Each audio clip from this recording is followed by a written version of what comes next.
Hey guys, and welcome to my very first video in the Noob's Journey segment. This is going to be my journey taking a brand new deck and maybe a couple of brand new decks and kind of building them over time and learning strategy and just getting better at the game in general. My Boris Skull Crusher deck, which is on the quality test video, I'm not going to be using that in videos like these just because I don't want to risk people seeing them before tournaments and figuring out my strategy just in case I enter those in the future. Okay, so here we see me picking Moonstalker as my hero of choice. I've tried a couple Moonstalker decks in the past, and they've been moderately successful, so this is the one that I want to run with now. So you see me picking out my first monster cards. I pick a Brutalist to start things off, some Bad Wolf cards, which I really like the Bad Wolves. They're pretty strong monsters. The two Wolven trackers that I have, I add. Right now, I'm just tossing in the wolf-specific cards just right away, just get them out of the way.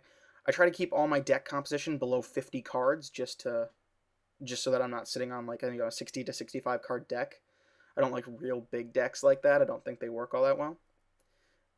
You see me avoid the hero buffing cards just because it'll kind of compromise the focus of the deck if I go for like Speed Strike or What Big Teeth. I'm not gonna. I might not get the cards I need when I need them. So now that I've gotten the obvious cards out of the way, finishing up with Pack Alpha, you'll see me kind of flinch a little, kind of wondering what I should add. I do quickly toss in Here Be Monsters though. Good for the draw engine and just a nice card to keep resources from my enemies low. So like I said, now you're going to see me start to hesitate a little. It's not quite so obvious going forward what cards I want to add to the deck. I do decide to add my Shadow Knight cards. It's a good, powerful card, and it can bring back my Pack Wolves or my Bad Wolves just to give me a little bit more edge and make sure I can bring back creatures that I need if they die.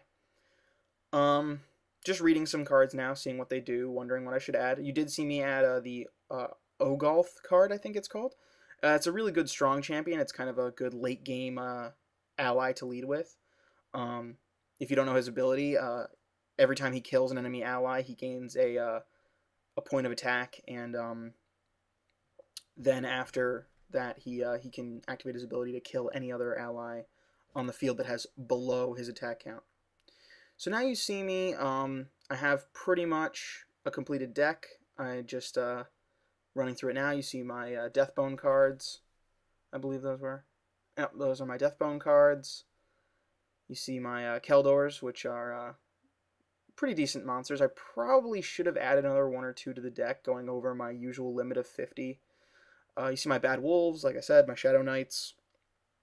For late game, my Wolven Trackers to give me a draw engine. There's my Ogolth card. All my Captured Preys for enemy neutralization.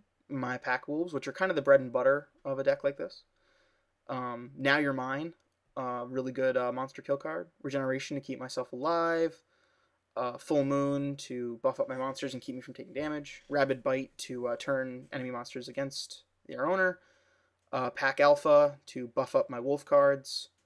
And Here Be Monsters for another draw engine. And then you saw me add some Shadow Fawns, which with my special ability can be pretty useful. Okay, so now you're going to see me jump into a really short and kind of amusing first game with my new deck. This was just kind of a hilarious little thing that I decided to include right after I finished building the deck. So you see me against an Elementalist, which is a really strong champion right now. Now, I make a lot of mistakes this game, which is why I included it. It makes a great first game to the segment. And it's just because I'm not as comfortable with the cards in this deck. If you watch the quality test where I use my Boris Skull Crusher deck, I make sacrifice choices really easily. I make summon choices really easily because I'm very comfortable with the cards in that deck, even after only a week.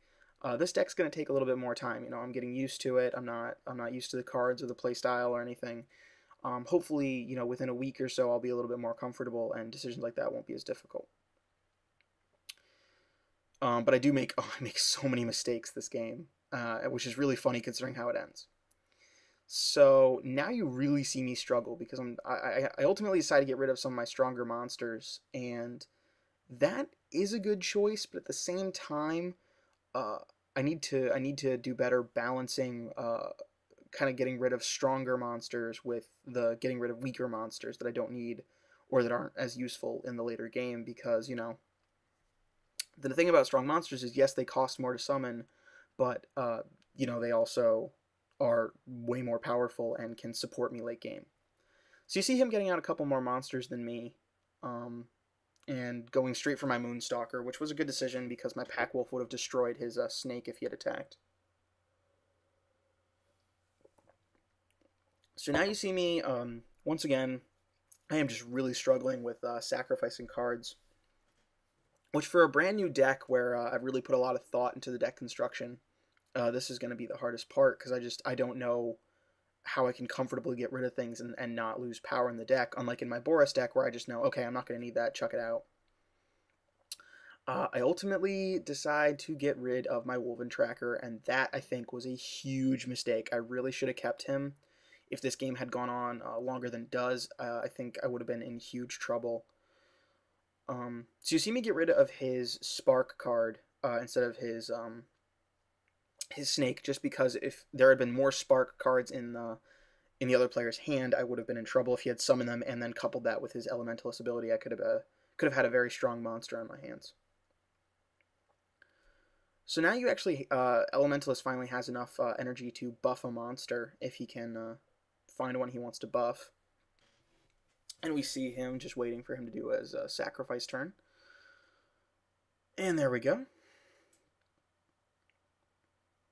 One more thing I do want to note is that when I make changes to this deck, it will be, unless it's a significant change, I probably won't note it. If there are, I will probably post any changes just in the comments of the video following the changes that I make, just to keep you guys updated on the deck composition.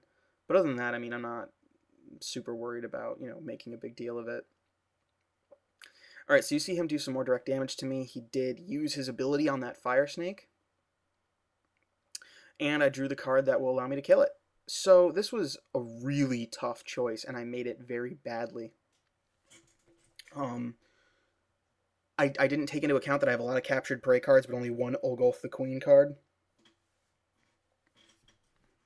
So I ended up casting my Pack Alpha on one of my Pack Wolves. I don't know why I debated so much about which Pack Wolf to cast it on. Same damn thing. But now I have a Pack Wolf out, and he has a 5/6, which is actually pretty formidable this early in the game. So you see that Defender monster is pretty nasty sitting there. So I wipe out his buffed snake, and then I wipe out his Defender monster. And then something very odd happens. So, I mean, the match is going pretty well. I have a slight lead. You know, I'm not doing too badly, and then he just kind of quits. So, yeah. Alright, so that's the first video in this segment. Like I said, it's not really a great first game, but it gives you a sample. Definitely shows you that I have a lot to learn, and I hope you guys will keep following me in the future. So I'll see you guys soon.